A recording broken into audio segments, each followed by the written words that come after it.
All right, I think we're ready for the next talk. So please welcome Jeevan Singh. Jeevan is a security engineering manager at Twilio, where he's working on embedding security into all aspects of the software development process. Jeevan's going to be talking to us about redefining threat modeling. I got a little fan section here. Well, thank you all for attending my talk. Definitely want to talk about how we can redefine what threat modeling is so that security folks don't have to be everywhere all the time. And let's actually make security everyone's responsibility so that we can actually take longer vacations. All right. I always like to start off with a quote. You miss 100% of the vulnerabilities you do not threat model. The great famous Michael Scott said that. He's a fantastic security engineer. We should definitely follow his advice. Okay, what's on the agenda for today? We're going to cover threat modeling basics. I want to make sure that we're on the same page of what is actually threat modeling. We're going to talk a little bit about the self-serve threat modeling program. What does it actually mean? Then we're going to dive into how we actually run it at Segment. Then we're going to do a program retrospective. There are great things about it. There are also challenges. We want to make sure that we talk all about it as part of this talk. Okay. Who am I? I'm a guy that did way too much software development in my career. I've always been really, really interested in security. We had a great VP of security at one company that told me to join his team. Once I did it, it literally changed my life. It's the best career decision that I made. And I try to do that for others. So I'm part of OWASP Vancouver. I try connecting with other OWASP folks because security is transformative. I was going to talk about the fun fact of being real good at knowing my family, but another fun fact, I'm really good at estimations. I think my boss and my children believe that. For example, I believe that there are between 2,000 and 3,000 people in this crowd. I think there's about 2,314 right now. So yeah, my boss loves my estimation abilities. Okay, so let's talk about threat modeling. Again, I don't really want to talk too much about the depth of what threat modeling is. This is not what the talk is about, but I want to make sure that we're all on the same page. What is threat modeling? The main goal of threat modeling is to determine the assets in your system and the risks to those assets. Threat modeling should be simple, it should be transparent, and everyone should have a voice during threat models. Everyone's viewpoint is different, everyone's career experience is different, and when we all work together, we can make much more robust threat model in general. And why is it important? Well, we always talk about shifting left and how important it is to shift left. Well, threat modeling is actually done in the design phase. It's possible that you can actually fix vulnerabilities before you write a single line of code. And it's really, really cheap to fix the design rather than if you discover something once it's been launched and you have to re-architect it. So it's super, super cheap from that aspect. It's a great way to discover assets. Again, threat modeling is you have to discover your assets and then you want to talk about the risks to those assets. So when you architect a solution and you know what your assets are, if you're an attacker, you want to start thinking about how you can actually attack that asset. Or if you have a defensive mindset, you want to protect that asset. So when you discover those assets as part of your threat modeling exercise, it just makes it a lot more resilient. We know as security folks that we can't fix all of the things. It's not possible and it's not good business-wise. So threat modeling really helps prioritize your remediation efforts. When you discover the risks to your system, you need to figure out which ones you're actually going to fix. So you want to prioritize those. And for me personally, I love threat modeling documentations, especially of old. When I join a new company or a new team, I want to see how they threat model. How do they think about risk? And when you have a bunch of different documents on it, you can be on the same page with your team. Or you may discover that they need to mature. So you want to, as you discover how they do threat modeling, you can figure out how you can actually grow that particular team. The other great thing about documents is all threat models go stale. So today it might be a low priority vulnerability. A year, 2 years from now, it might be a high priority vulnerability. So it's always good to look at your documents. And my favorite is I make a ton of assumptions as part of the threat modeling process. And it's always good to have someone validate it. So if you are able to share your threat modeling documentation with security researchers, it's a great way to get a quick check on if your assumptions were valid or not. And if they were not valid, then you can actually look at additional controls. So that's what threat modeling is. Let's talk about redefining it. We all know threat modeling is really hard to scale. Is there a way to make it easier? And I should also note, this is just one way of looking at self-service threat modeling. There are a bunch of different ways that you can actually do it. So this one's worked out really well. Before I get into what self-serve threat modeling is, let's talk about potential problems. So threat modeling is really hard to scale. It is really hard to scale. In most companies, you only have very few folks that actually know how to threat model. And as that company grows, it's not like you're going to get a lot of more folks that have that ability to threat model. And if the company grows really quickly, the issue can get worse, and development might be blocked by security. So if development starts getting blocked by security, or if there's going to be a larger queue of threat models that need to be done, there's only a few ways that you can get out of that situation. So either security kills themselves by threat modeling everything, which is not realistic. You don't want to burn out your security engineering team. The development team will have to wait for their threat models, which is not great for culture. You don't want the development team waiting weeks, months for getting their system's threat model. Or security will have to pick and choose which things that they want to threat model, which is usually the situation that really happens. The security team will have to pick and choose the items that of highest priority. So, and that's not great because you're not going to have eyes everywhere where you might need it. So, and I actually believe that security engineers should focus on the most important problems in general. Threat modeling might be it, but it might not be it. So if you have so much operational load where you have to threat model all of the things, you're not going to be actually focusing on things that might be way more important for the business.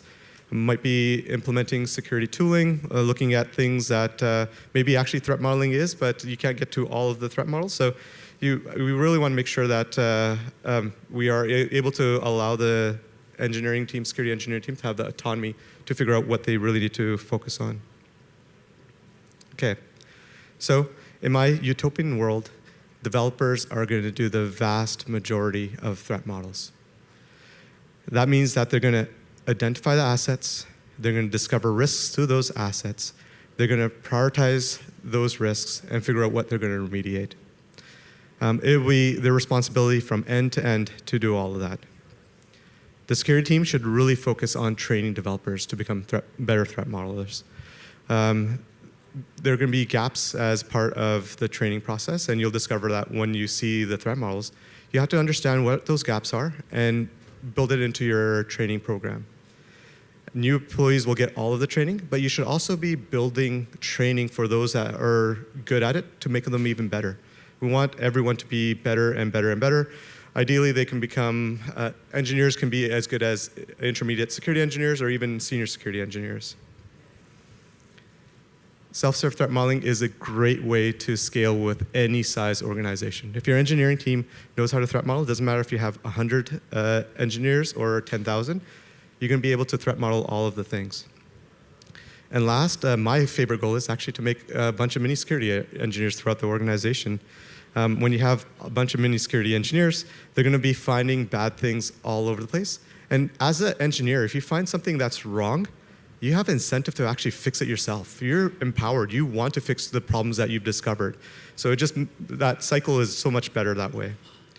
The centralized security model is dead. We cannot have engineers come to us and ask us about security problems.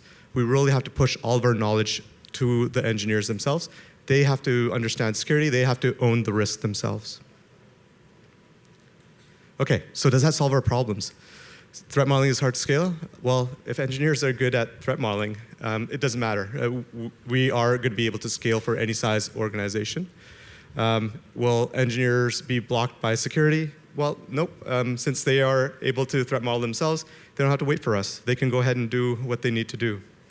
And finally, security engineers will be able to focus on the most important tasks. And it might exactly be threat modeling, but they are able to have the autonomy to sort of figure out what's the biggest risk to the systems. Okay, does that mean it's vacation time? Well, unfortunately, just not yet. Self-serve threat modeling doesn't mean that security is no longer involved as part of the threat modeling process. I say that they should be doing the most threat modeling, but me personally, I still want to be part of the conversations where there's authentication or authorization. If there's PHI or if there are services that are directly onto the internet, I want to be part of those conversations. I want to make sure that we're making the right decisions there. Self-serve threat modeling also means that we cannot blame developers if they miss something. So if they miss something, there's something fundamentally wrong with the program. And if it's a similar sort of problem, maybe we're really bad at broken access controls. We want to build that into the training so that they get better at discovering those things. And unfortunately, it also means that we're not out of a job. As we all know, if we have one of our responsibilities taken away, there are going to be two, like a security hydra, two of them will pop up in its place. Okay, how is this program actually set up? Well, first, you actually need to get buy-in. And buy-in shouldn't be that difficult. It is challenging, but it shouldn't be that difficult. You need to get the engineering and the executive teams to buy into the program.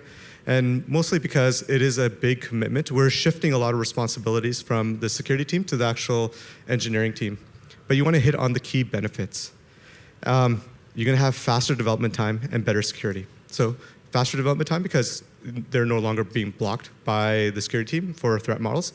But we're also, for every single feature, we're also looking at threat modeling, which we're doing security by design. And by the time it gets to production, we should have fewer vulnerabilities in general. And there is minimal engineering time required for training.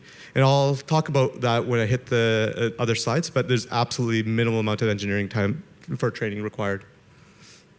Okay, 4 phases: training phase, observation, review, and security optional.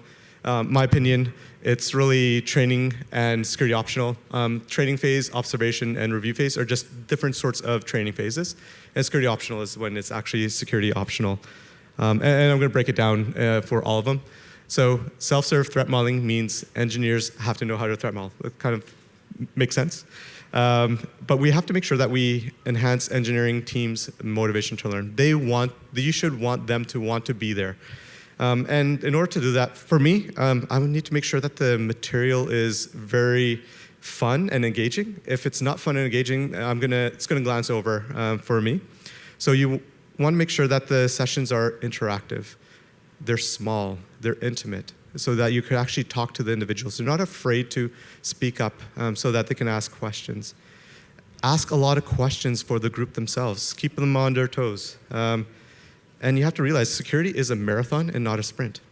You don't have to give all of the training at one point. They're employees. You can deliver training all of the time. They're with you most of the time. And it makes the training an easier way to learn when you can spread it out. And also teach engineers things that are relevant to your business.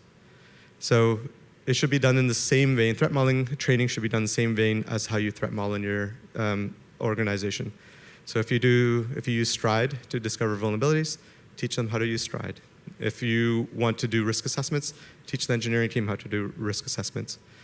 The goal of the training is to train the engineers to retain the most amount of information. With those principles in mind, we actually built out the training to have 3 distinct trainings over a 6-week period.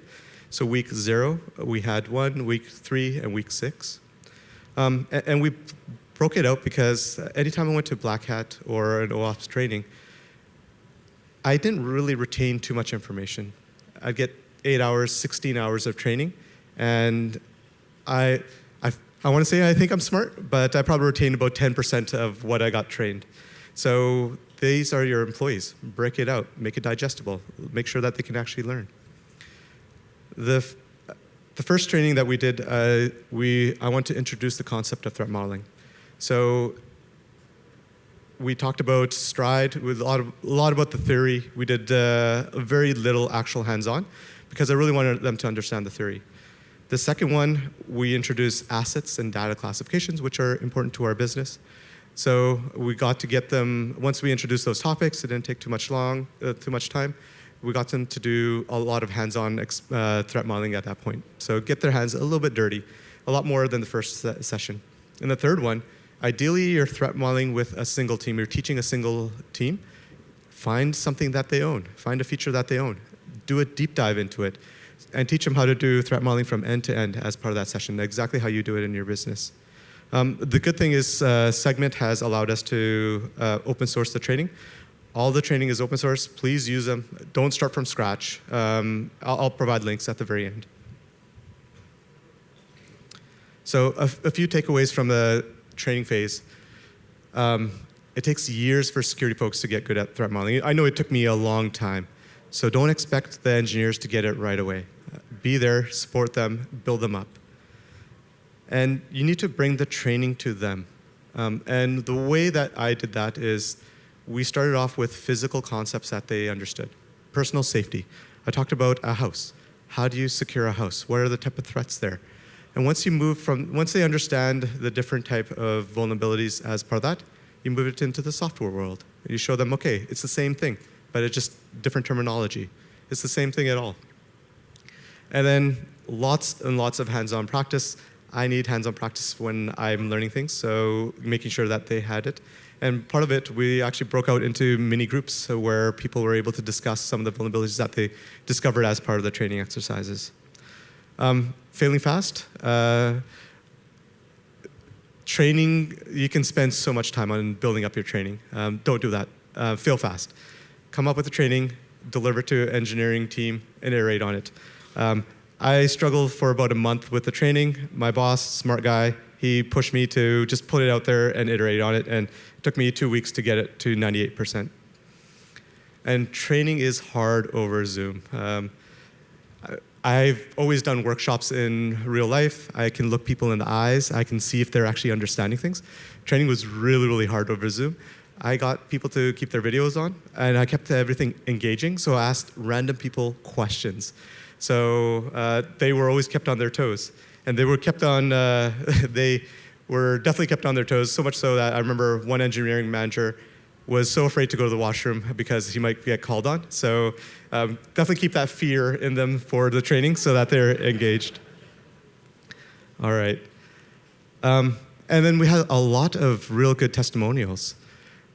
If you make the training really engaging, they want to be there. They want to learn more. And they're going to deliver your threat models even better if they really want to learn the material. Nothing can replace good training. Okay, so observation phase, I sort of mentioned that it is training version 2. You want the engineer themselves to put together the entire documentation. They have to lead the sessions themselves. Security's going to be there. They're going to be observing what's going on. You want to make sure that they can, again, the things that they need to do is identify the assets, figure out the risks, prioritize the risks, and figure out which ones they're going to remediate. You'll have an engineering DRI, and you make sure that they know what their role is as part of this process. The goal is to get engineering to do this by themselves and to find all the critical and high vulnerabilities on their own. You don't want to be telling them what they are as part of the threat modeling process. So some takeaways. Be a coach, be a mentor. Don't tell them what the threats are as part of the threat modeling sessions. You actually want to just let them try to give the right questions to spark that idea in their eyes so that they discover it, and then they can do it on their own next time.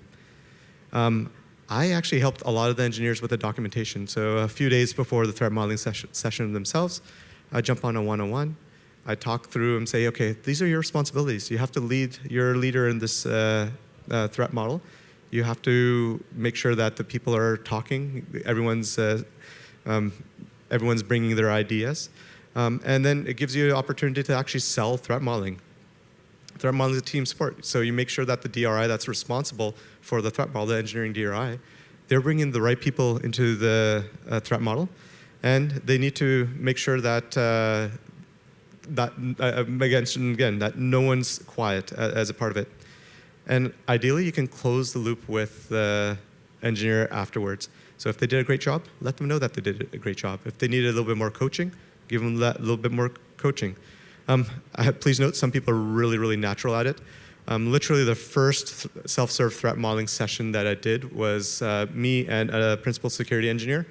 We were doing it with 2 senior engineers, and we provided 0 value as a part of that session.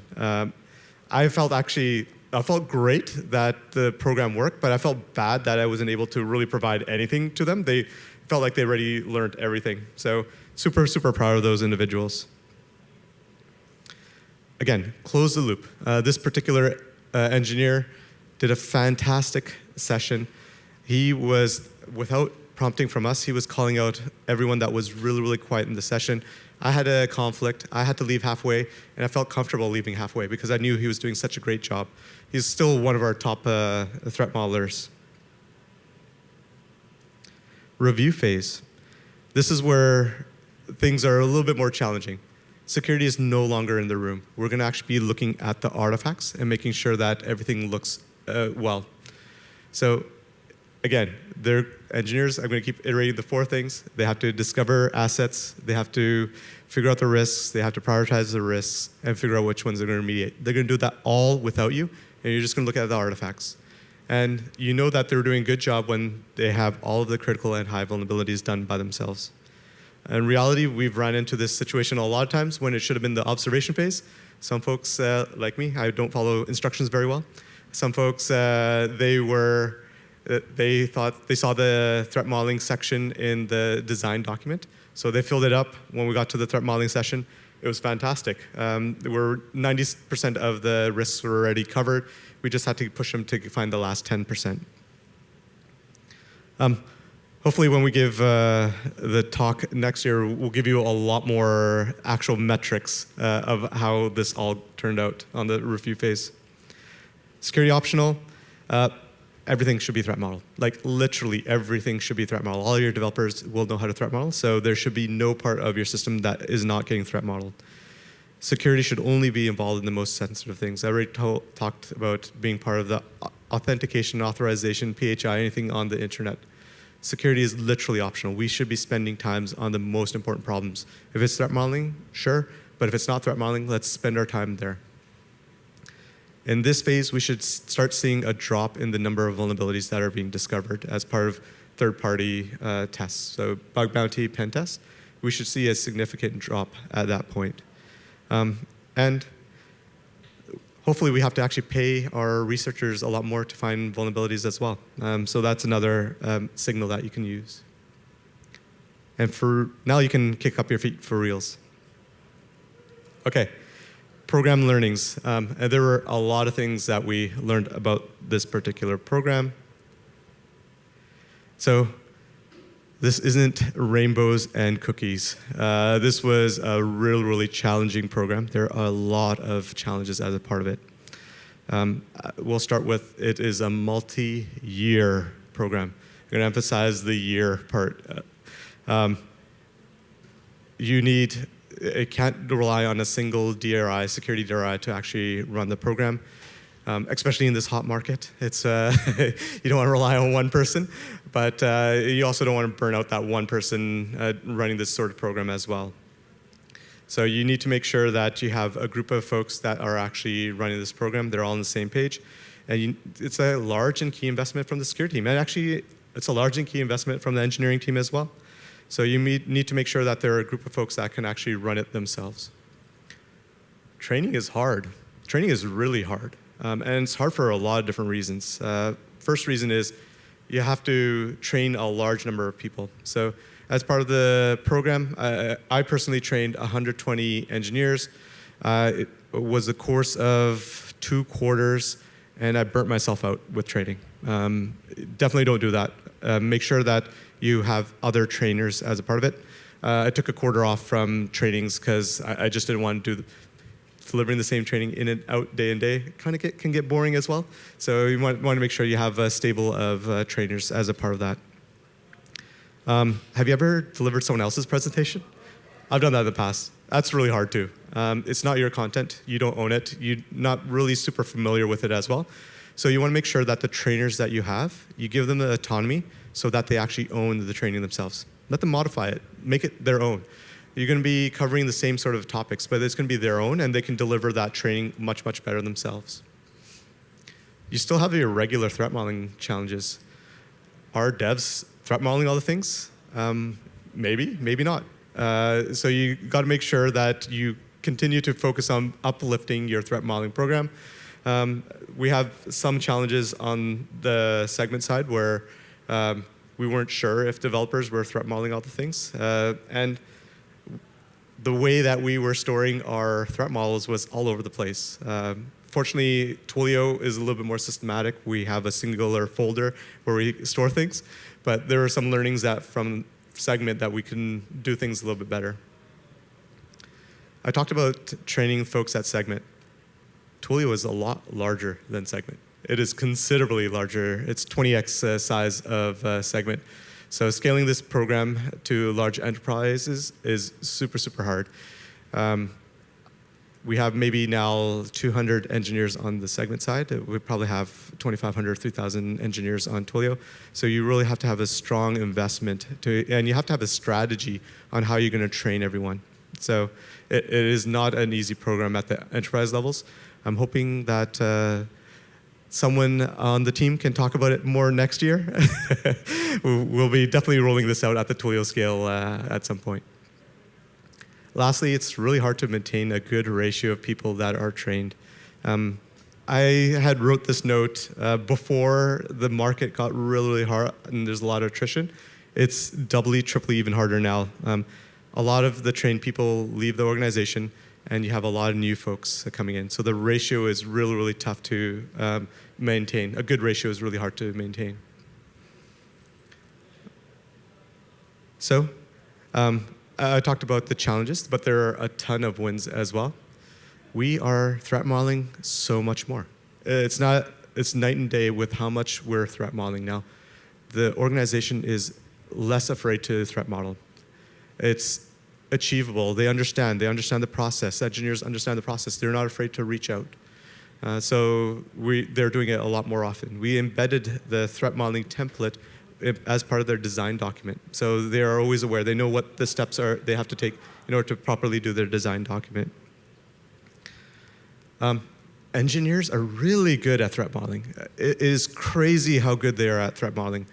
There were times where we were doing threat modeling sessions and they know their system so well.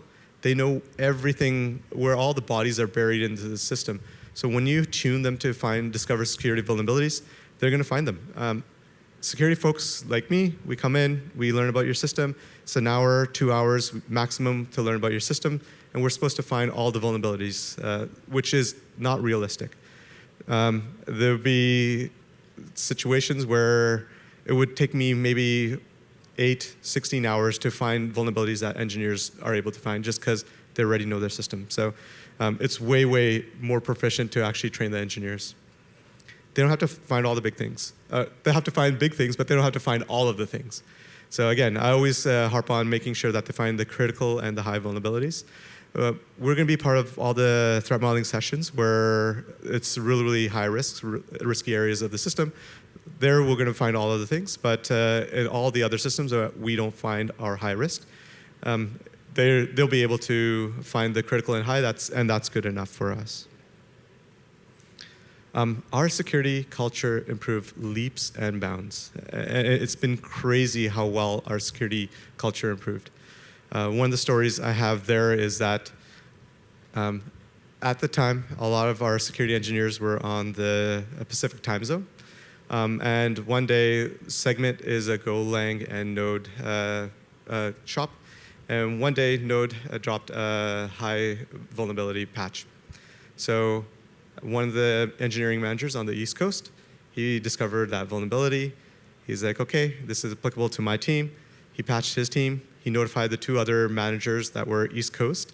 And they were informed. They had put plans into place on when they're going to mitigate it. This was all before anyone on the Pacific Coast came even online. So there were a lot of different anecdotal situations like that where it just vastly improved our security culture in general. And I'm going to harp on it again. failing fast was critical to the rapid improvements, both with the training itself and the process as well. So with respect to the process, we didn't really know when should we promote someone from the observation phase to the review phase. Fail fast, figure out what's applicable for you and your company. All right, resources. So I sort of mentioned that we have the PDFs of the training available. It's very close to what we use internally for our trainings. We removed some of the vulnerability information. I didn't want to share those things with the open source community. So we have a blog post on it. Email me at SSTM, self-serve threat modeling at segment.com, or DM me. I am very open to sharing our experiences. There's so much we can do as part of a talk, but I can get down to the nitty-gritty. I already talked to at least a couple dozen companies about how we have implemented it. I don't mind spending the time. I feel that we are all a community, and I want to emphasize that we're all a community. We need to work together to make our software safer. So if you need to reach out to me, I have no problems. There will be times where I need to reach out to you to better understand your systems as well. We don't need to hide things from each other. All right. Thank you.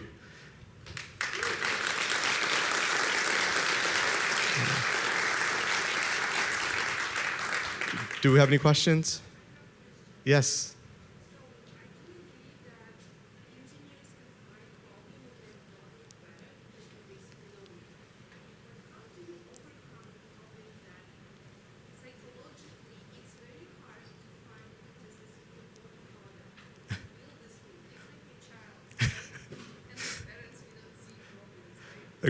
Great question. Okay, the question is, how do you overcome the challenge of finding bad things in your own system because you're sort of like a parent to this code?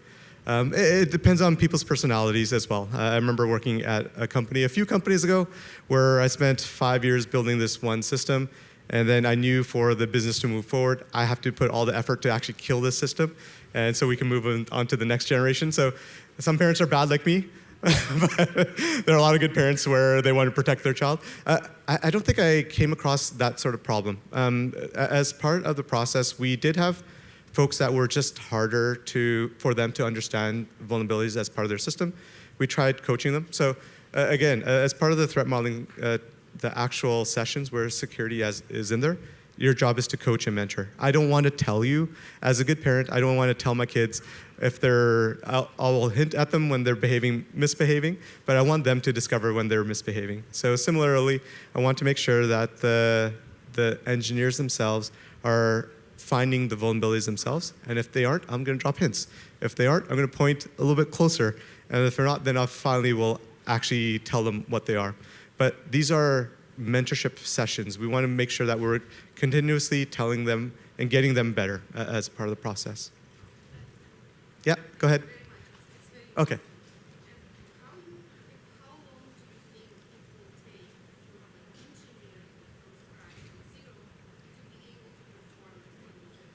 Yeah, that really depends on sorry, the question was, how long does it take an engineer with no experience to actually be good, proficient at threat modeling?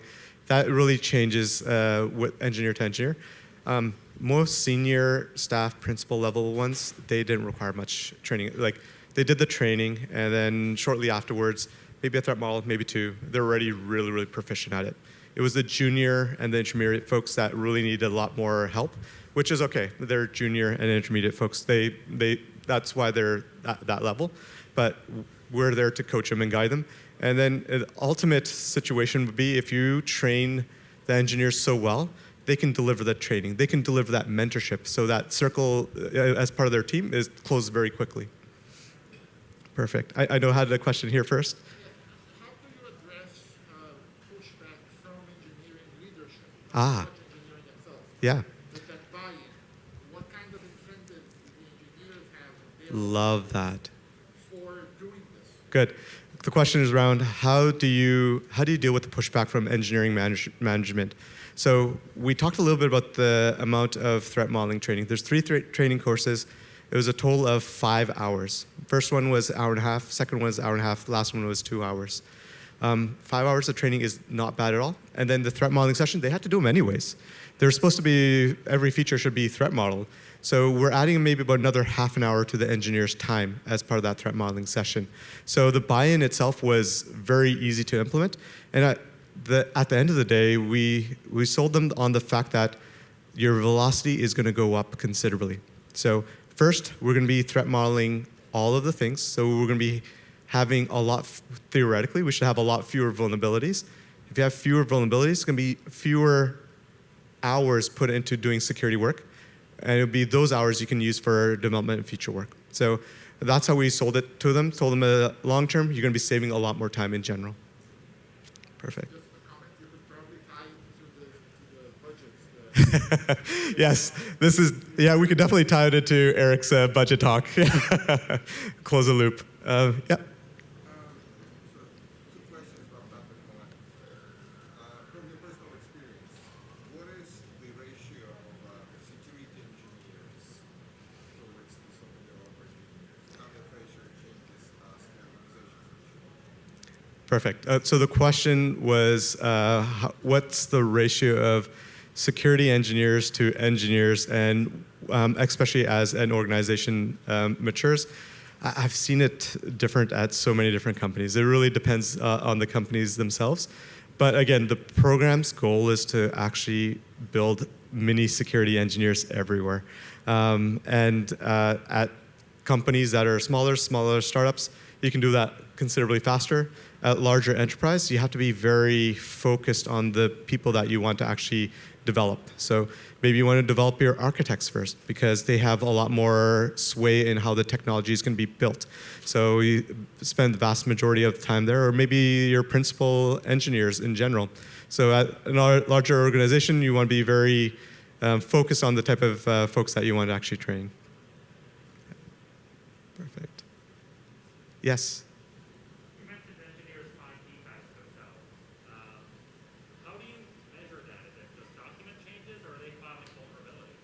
Yeah, yes, great question. By mistake, we discovered that the best way to, oh, sorry, good question, okay. How do we document vulnerabilities discovered as part of the threat modeling process? By a happy mistake, we found out the best way to find, to create vulnerabilities, threat modeling vulnerabilities, was actually create vulnerability tickets. So we actually filed real tickets after every threat modeling session, and it was great because then we can keep track of it. If it's through documentation, we lose track. Either the threat modeling ticket stays open, and it was just a challenge that way. So we just actually filed real tickets. They'll have to follow SLAs. If they end in SLAs, it's kind of weird because it's not technically a vulnerability because it's a design flaw at that point. But they'll come up with SLAs, and as part of the SLA extension process, we can sort of figure out, hey, is this actually going to be, are we actually continually working on this feature? Was the priorities changed? So we have those discussions as a part of that whole process. Perfect. Yeah. Yeah.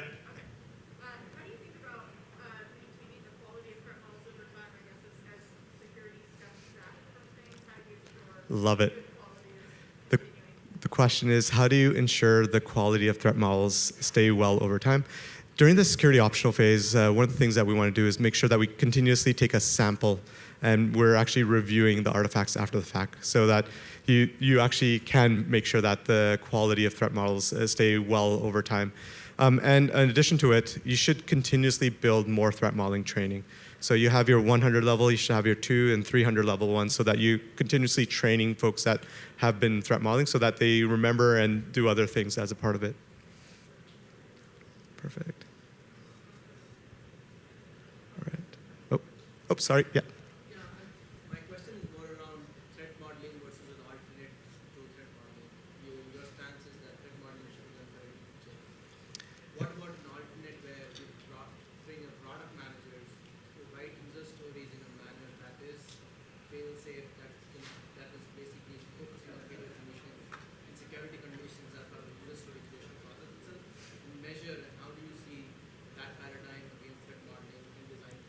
Perfect.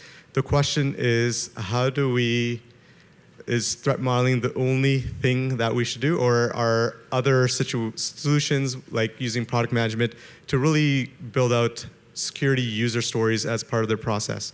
I think when looking at COVID, we want to use the Swiss cheese model, where we want to wear masks, we want to social distance, we want to do all these other things, we want to vaccinate. And same with security.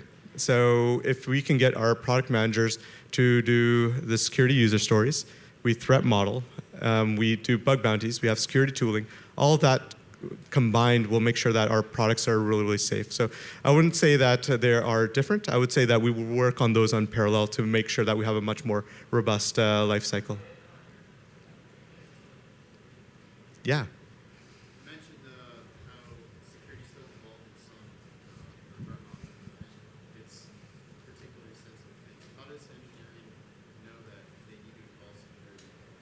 Great question. So the question is, security should still be involved with threat modeling, especially the more sensitive areas. How do we ensure that engineers are looping us in? It depends on the sort of situation and context. I know that security is involved with a lot of conversations just in general with the engineering team. And actually, the engineering teams, most engineers want to do the right thing. And they will know, most engineers will actually know the processes. So they'll know that, and you can also have small little security questions to really help you tune that out as well. So there are a bunch of different strategies for that. So if you're a smaller company where you just have documentation, engineers will reach out to you, they'll let you know. But at larger companies, you have a ticketing system, make sure that they're answering really easy questions that will let you know if you need to be involved or not. I should also note, that's a great question in general, not all teams are at the same place. So some teams are going to be at the training phase, other teams are going to be at the review phase, someone might be at the observation phase. Not all teams are alike, and you want to make sure that you cater it for your teams. Yeah. So for companies, whether big or small, when's the right time to actually push this kind of self-serve threat? When would you want to actually kick off this big investment? Yeah, that's a great question. Companies, big and small, when do you want to actually push on that investment? That's a really good question.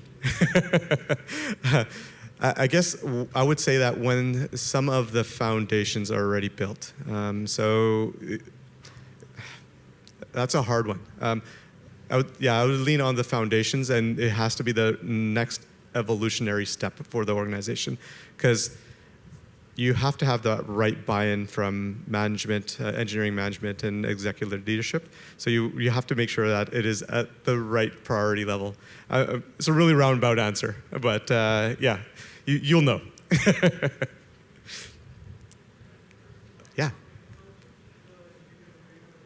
I'm sorry, I can't hear you.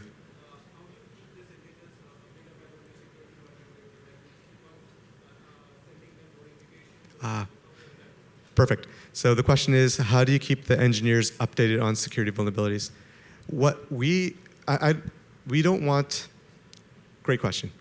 I want to make sure that we distinguish between security vulnerabilities as well as your systems. So security vulnerabilities are always going to come, third-party vulnerabilities, you're going to have pen tests and all that sort of stuff. That's always going to come. You're going to have a workflow for that. You shouldn't have to worry about it. What we're really looking at is embedding security during the design phase. Let's architect these solutions to reduce certain classes of vulnerabilities just in general. So it doesn't matter if Log4j is out there. That is going to be a completely separate type of work than actually looking at your system and figuring out how you can architect it in a way to reduce certain type of vulnerabilities in general. So separate things, but both of them are extremely important. Yeah.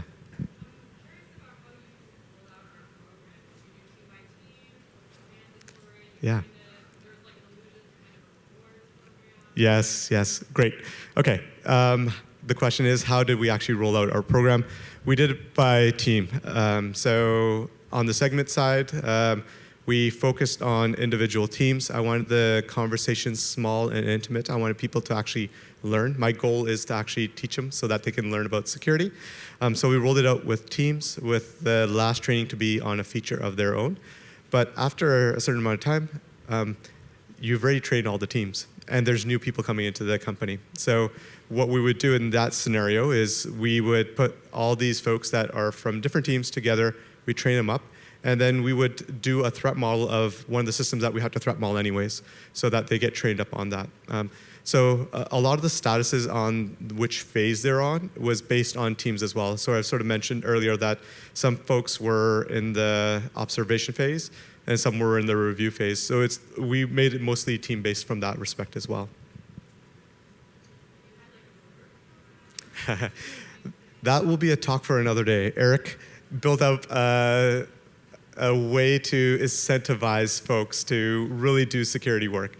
So it was our security leader point board, I think. It was leaderboard, that's right.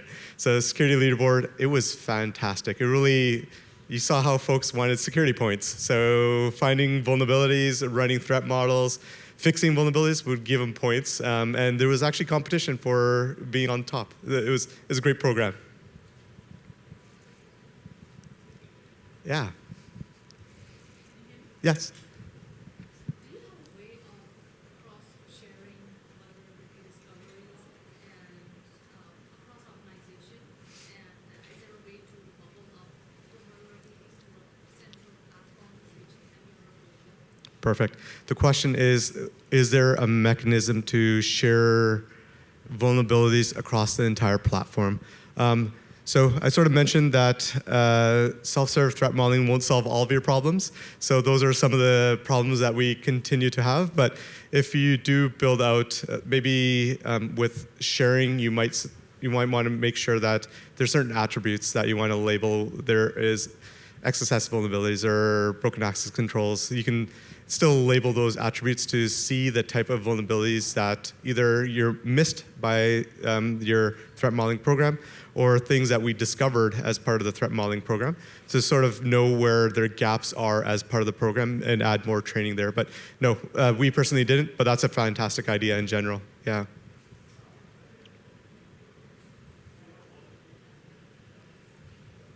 Perfect. I think we're good. Again, feel free to hit me up, sstm@segment.com. Hit me up on Twitter. I'm more than willing to chat more about this. There's a lot of great reasons for doing a program like this. There's a lot of challenges. I want you all to know the investment beforehand, but I don't mind walking you through how we did it in any particular details that you want. All right. Thank you all.